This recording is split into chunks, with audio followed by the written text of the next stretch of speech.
datang di Full Ground Solution.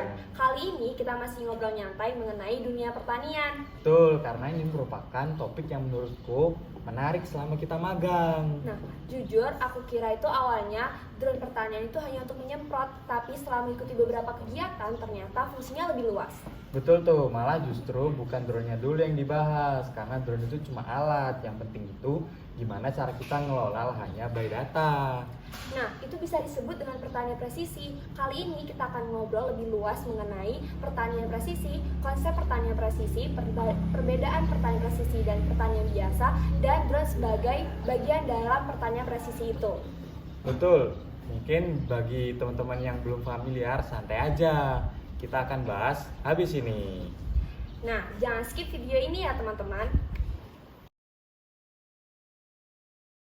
Oke, mungkin aku langsung mulai dari pembahasan yang pertama kali ya. Jadi, mengenai kenapa sih pertanian konvensional itu saat ini dianggap tidak cukup. Mungkin aku akan memberikan pertanyaan dari yang paling sederhana dulu nih. Dari selama ini, pertanian konvensional yang dilakukan, masalah terbesar apa sih yang udah terjadi? Kalau menurut pandangan aku sendiri sih, masalah yang umumnya atau mungkin yang sering kita jumpai terutama di Indonesia ini sendiri, itu permasalahan ada di lahan kita sendiri. Karena petani umumnya di petani kita sendiri menganggapnya di semua lahan itu memiliki kondisi dan juga karakteristik yang sama. Tapi pada faktanya itu kondisi di suatu lahan itu bisa saja berbeda-beda. Nah, jujur itu juga sih yang bikin aku agak kaget ya, bahwa selama ini perspektif aku juga bahwa dalam setiap petak sawah itu dia memiliki kondisi yang sama. Padahal ternyata belum tentu dalam setiap petak itu juga tanaman-tanamannya itu memiliki kondisi yang sama. Betul banget. Jadi contohnya itu kayak misalnya di lahan di bagian timur atau mungkin di kondisi yang dia tuh lebih dekat dengan sumber air, itu memiliki kondisi yang sangat lembab dibandingkan dengan lahan yang berada di area tengah yang jauh dari sumber mata air. Nah, itu bisa jadi perbedaan karakteristik lahan itu bisa kita lihat dari situ. Contoh, Nah, benar banget. Begitu juga dengan pestisida ya sebenarnya. Kalau misalnya di petak sawah itu ada hama, biasanya kan petani itu langsung menyemprotkan pestisida dengan dosis yang sama ke seluruh area lahan. Padahal kan belum tentu serangan hama itu sama ya antar tiap-tiap plot ataupun dalam satu petak itu. Tapi petani itu pasti langsung memberikan dosis pestisidanya dalam jumlah yang sama.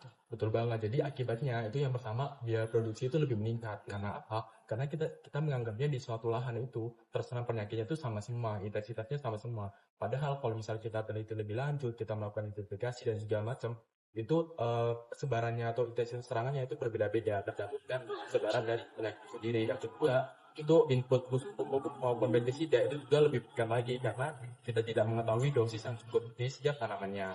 Kemudian yang ketiga itu residu dari pupuk ataupun pestisida yang menggunakan bahan kimia itu juga akan meningkat sehingga nantinya residu yang tinggi itu membuat produktivitas lahan itu semakin menurun. Aku juga sempat baca sih beberapa penelitian terdahulu yang menjelaskan bahwa petani ini dalam pertanian konvensional itu memang memberikan input dalam jumlah yang sama dari mulai pupuk, pestisida, dan air itu memberikan dalam jumlah yang sama. Akibatnya itu juga benar banget yang dikatakan oleh Kak Agil tadi, akhirnya residunya itu jauh lebih tinggi. Jadi artinya apa? Artinya di setiap kondisi lahan kita, terutama di Indonesia ini, memiliki karakteristik yang berbeda-beda. Sehingga di setiap perbedaan karakteristik itu, juga treatment yang kita berikan itu juga nantinya berbeda juga. Tidak bisa disamaratakan menjadi satu, kayak gitu. Sebenarnya kalau misalnya dipikir-pikir ini tuh hampir sama dengan cara dokter memberikan dosis kepada manusia ya. Karena kan dokter juga memberikan dosis obat kepada manusia itu harus ngecek dulu. Nah, begitu juga dengan kita ya sebenarnya dengan petani. Jadi sebelum petani memberikan dosis kepada tanaman, itu petani itu harus tahu dulu nih karakteristik dari setiap tanaman di tiap-tiap plotnya. Karena belum tentu di setiap plot itu kondisi tanaman itu sama. Ya, betul banget Kak Tisha. Jadi tujuannya sebenarnya petani kita itu sebenarnya baik. Kita ingin memberikan yang terbaik untuk produktivitas lahan kita itu semakin meningkat dengan cara mengobati apabila ada tanaman yang sakit dan juga memberikan input nutrisi kepada tanaman yang mungkin kurang nutrisi. Tapi dengan catatan poin pentingnya itu kita harus tahu kondisi lahan kita itu seperti apa dan juga nantinya kita harus bisa merumuskan dosis yang tepat sehingga produktivitas di lahan kita itu bisa meningkat kayak gitu. Nah, dari masalah yang udah kita bahas tadi ini akhirnya muncullah sebuah konsep pertanian presisi. Sebenarnya apa sih definisi dari pertanian presisi itu? Nah, kalau sepengalaman aku dan juga aku udah beberapa baca-baca dari penelitian sebelumnya, kalau menurut National Research Council tahun 1997, jadi pertanian presisi itu merupakan strategi pengelolaan lahan yang berbasis teknologi informasi untuk menghasilkan sebuah data yang mana data tersebut sebagai acuan untuk mempertimbangkan keputusan di lahan kita, kayak gitu. Oke, berarti kalau misalnya kita sederhanakan ya, pertanian presisi itu kita harus mengelola lahan itu berdasarkan data dulu ya. Jadi kita harus research dulu, kita harus observasi tanamannya dulu, baru kita bisa mengambil keputusan pemberian input dosis apapun itu sesuai dengan kondisi dari tanaman itu sendiri. Betul banget. Jadi sebuah keputusan itu yang baik dan juga benar sebenarnya itu harus berbasis dengan data. Jadi data itu didapatkan melalui konsep pertanian presisi itu sehingga nantinya ketika kita ingin mengambil keputusan untuk memberikan sebuah treatment di lahan, kita tuh sudah sesuai kayak gitu. Nah, makanya dalam pertanian presisi itu sebenarnya petani itu sudah tidak lagi hanya mengandalkan dari pengalamannya, tapi juga harus berdasarkan data. Jadi petani itu harus bisa research dulu, harus bisa observasi dulu nih kondisi dari spesifik tanamannya itu seperti apa. Nah, biasanya itu ada beberapa data yang digunakan oleh petani kita untuk mengacu pada konsep pertanian presisi. Di antaranya itu ada data kondisi tanaman, ada data serangan hama, ada data kelembapan tanah, ada data dari produktivitas lahan, yang mana data-data tadi itu bisa dijadikan bahan acuan untuk memberikan treatment ke lahan kita, kayak gitu. Oke, tapi aku juga baru tahu nih kalau ternyata pertanian presisi itu punya banyak versinya ya. Betul banget. Jadi pertanian presisi itu banyak versinya atau mungkin banyak penyebutannya. Kayak misalnya farming by satellite, ada site specific management, ada yang umumnya digunakan di Indonesia itu precision agriculture atau yang bisa kita sebut sebagai pertanian presisi kayak gitu. Oke, jadi meskipun namanya berbeda-beda, tapi pada intinya itu tetap sama ya. Jadi sebelum kita mengambil keputusan, sebelum kita mengolah lahan, kita harus research dulu, kita harus observasi dulu. Jadi semuanya itu dilakukan by data. Betul banget. Jadi konsep pertanian presisi ini sendiri itu semuanya itu berbasis dengan data. Sebelum kita melakukan suatu tindakan ke lahan kita, kita harus cari tahu dulu, observasi terlebih dahulu, bagaimana sih karakteristik lahan yang ada di sana, kondisi tanaman yang ada, sehingga kita bisa memberikan tindakan ke lahan kita kayak gitu. Oke, sebelumnya kan sudah dibahas mengenai pertanian presisi. Lalu, apa sih bedanya dengan pertanian konvensional? Nah, jadi secara sederhana, perbedaan itu sebenarnya cukup jelas. Kalau pertanian salah. Nah, sebenarnya perbedaannya itu cukup jelas. Seperti pertanian konvensional yang biasa kita lakukan, dalam satu lahan itu perlakuannya dibuat sama. Kalau pada pertanian presisi, dalam satu lahan diberi perlakuan sesuai dengan kebutuhannya. Jadi, tidak semua lahan diberikan sedikit pupuk ataupun banyak pupuk. Itu semua tergantung dengan kondisi dan juga kebutuhan dari lahan itu. Nah, betul banget. Jadi kalau di pertanian presisi itu, efisiensi bukan berarti irit, tetapi efisiensi itu berarti tepat. Menurutku ini poin yang masih sering disalahpahami sih, karena orang-orang tuh mengira kalau pertanian presisi itu adalah tindakan untuk menghemat pupuk. Padahal kalau misalnya suatu lahan yang memang kekurangan unsur hara, pasti dosis pupuk yang diberikan juga lebih besar dibandingkan area lainnya. Nah iya, jadi pertanian presisi itu mengubah cara pengambilan keputusan untuk pengelolaannya, bukan hanya mengurangi input saja. Oleh sebab itu, bisa disimpulkan kalau misalnya pertanian presisi itu manfaatnya bukan hanya tentang biaya saja ya. Nah, benar banget. Jadi karena pertanian presisi menggunakan pupuk yang tepat, pestisida yang tepat, sehingga lingkungannya terjaga dan juga hasilnya akan semakin maksimal dan meningkat. Kalau tadi kita bilang setiap lahan itu berbeda-beda, memangnya apa sih yang berbeda? Nah, sebenarnya perbedaan lahan tuh banyak faktornya. Misalnya tanah.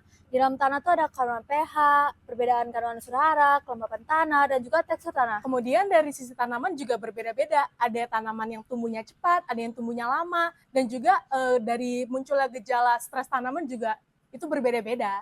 Nah, betul banget. Belum lagi ada faktor lingkungan. Serangan hama kan tidak menyeluruh dalam satu lahan. Pasti kadang ada hanya di beberapa titik doang. Iya, benar banget. Selain itu, manajemen pertaniannya juga itu turut mempengaruhi dari perbedaan suatu lahan. Mulai dari cara pemberian irigasi, cara pemupukan, cara riwayat pengolahan lahannya, itu juga mempengaruhi. Nah, makanya kalau kita perlakuin satu lahan tuh sama, maka hasilnya tuh sering nggak maksimal. Nah, kita langsung masuk ke pembahasan yang paling dekat nih dengan tempat kita magang, yaitu Full Drone Solutions. Jadi sekarang kita akan membahas dari drone-nya itu sendiri. Jadi sebenarnya drone ini membantu di bagian mana sih Kak dalam pertanian? Jadi pada dasarnya itu drone itu berfungsi sebagai alat ataupun teknologi yang digunakan untuk memproses sebuah data. Jadi setelah data itu digunakan, barulah nantinya bakal digunakan di drone sprayer kayak gitu. Nah, yang paling menarik menurut aku juga ya dalam penerapan drone di pertanian ini dari kecepatannya. Kalau misalnya kita mempunyai lahan yang areanya luas, terus kemudian kita harus mengecek satu persatu secara manual, itu akan membutuhkan waktu yang sangat lama ya. Tapi kalau misalnya kita dengan bantuan drone, itu kita bisa menghemat waktu karena kita bisa mempetakan lahan itu secara lebih cepat. Betul banget. Jadi selain dari cakupan area lahan yang luas, juga drone ini juga bisa dapat digunakan untuk mengetahui kondisi tanaman. Bahkan juga pada beberapa sensor yang ada di drone, itu juga bisa menggunakan seperti prinsip NDVI atau Near Different Vegetation Index. Jadi pada dasarnya NDVI itu untuk melihat pantulan sinar matahari yang terpantulkan oleh tanaman. Jadi setelah kita mengetahui data tersebut, kita bisa mengetahui bagaimana sih kesehatan tanaman atau mungkin karakteristik lahan yang ada di lahan tersebut. Gitu. Benar banget. Artinya jadi dengan pemanfaatan NDVI ini petani jadi bisa tahu ya mana tanaman yang sehat, mana tanaman yang mulai terserang penyakit dan juga mana tanaman yang memerlukan perhatian lebih. Betul. Jadi dalam suatu area lahan itu tidak bisa dilakukan penyeragaman. Jadi karena di lahan tersebut kan pastinya atau tentunya karakteristik lahan dan juga kondisi tanaman itu pastinya berbeda-beda kayak gitu. Oke, jadi drone monitoring sama drone sprayer ini sebenarnya saling melengkapi ya, Kak? Betul. Jadi drone monitoring itu berfungsi untuk mengumpulkan data atau menghasilkan data yang nantinya data tersebut akan diolah terlebih dahulu baru nanti pengaplikasiannya ketika di lapangan itu menggunakan drone sprayer seperti itu. Oke, jadi ini juga yang paling menarik ya buat aku terkait drone ini. Jadi drone ini ternyata bukan hanya sekedar untuk menghemat tenaga kerja, Betul. tapi juga untuk membantu keputusan yang lebih tepat dalam pengelolaan pertanian. Betul. Enggak dong. Iya bener banget, karena sejauh kita magang, kita tuh melihat sendiri ya, fungsi drone itu ternyata jauh lebih banyak daripada yang kita tahu sebelumnya. Jadi ada beberapa fungsi drone itu sendiri, contohnya seperti untuk memonitoring lahan, mengetahui kondisi tanaman, deteksi hama dan penyakit, dan juga yang pastinya pada drone sprayer itu sendiri untuk pengaplikasian pupuk dan juga pestisida secara terakhir kayak gitu. Nah, sekarang juga itu mulai berkembang ada yang namanya VRA atau Variable Rate Application. Nah, VRA itu apa sih Kak Agil? Mungkin boleh dijelaskan. Boleh. Jadi untuk VRA sendiri yang tadi sudah disebutkan atau variable rate application. Jadi untuk variable rate application ini sendiri itu kita memperhatikan dan juga memperhitungkan terkait kondisi tanaman dan juga karakteristik lahan sebelum kita mengambil keputusan sehingga nantinya diharapkan pemberian yang kita input di lahan tersebut itu secara tepat dan juga akurat kayak gitu. Oke, jadi pada intinya VRA ini membantu kita untuk mengetahui bahwa tidak semua lahan itu harus disemprot dengan volume yang sama, tapi harus disesuaikan. Betul, karena pada dasarnya dan juga tentunya pada suatu area luas lahan itu memiliki karakteristik dan juga kondisi tanaman yang berbeda-beda tergantung dengan intensitas serangan dan juga kondisi lahan tersebut kayak gitu. Nah, inilah yang jadi inti dari konsep pertanian presisi itu sendiri ya, Kak. Betul.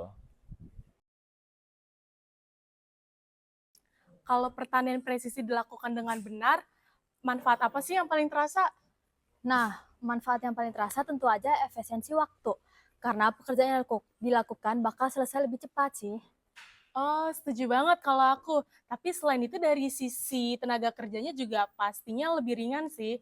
Karena pengaplikasian seperti penyemprotan dengan menggunakan drone itu pastinya jauh lebih ringan. Sehingga tenaga kerja yang diperlukan juga mungkin hanya 1 dan 2 orang, yaitu pilot dan kopilotnya. Nah, iya setuju banget. Selain penghematan waktu dan tenaga kerja, biaya operasional juga dapat ditekan karena dengan menggunakan drone, maka penggunaan input pupuk dan juga pestisida dapat dilakukan secara tepat nih. Operator juga jadi tidak perlu berkontak langsung dengan bahan kimia, karena bahan kimia ini kan cukup berbahaya ya, bisa membuat iritasi dan sebagainya. Ini cukup penting loh untuk keselamatan kerja. Nah, keunggulan yang terakhir drone ini bisa menjangkau area lain yang tidak dapat dijangkau alat lain nih, misalnya lahan yang berlumpur. Nah, kalau semua itu digabung, maka dari penggunaan drone ini hasil akhirnya bukan hanya penghematan saja, tetapi juga bisa berpotensi meningkatkan dari produktivitas pertanian itu sendiri. Nah, ada satu hal nih yang sering dilupakan, adalah pencemaran lingkungan. Nah, kalau kita menggunakan drone, penggunaan pestisida dan pupuk ini dapat dilakukan secara tepat. Jadi, pencemaran tanah dan air itu bisa sangat dikurangi loh. Setelah belajar pertanian presisi, menurut aku yang berubah bukan terhadap satu dua tiga. Setelah belajar pertanian presisi, menurut aku yang berubah bukan pandangan terhadap drone itu sendiri, tapi juga terhadap pertaniannya. Nah, betul tuh, aku juga ngerasain hal yang sama. Soalnya teknologi itu bukan untuk menggantikan peran petani, tapi teknologi justru membantu petani dalam mengambil keputusan yang lebih baik. Nah, drone itu sebagai salah satu yang membantu di mana dari awal untuk pengolahan data hingga pengaplikasiannya di lapangan. Harapannya semakin banyak petani yang bisa memanfaatkan teknologi tersebut sesuai dengan kebutuhan lahannya, supaya pertanian jadi efisien, produktif, dan berkelanjutan.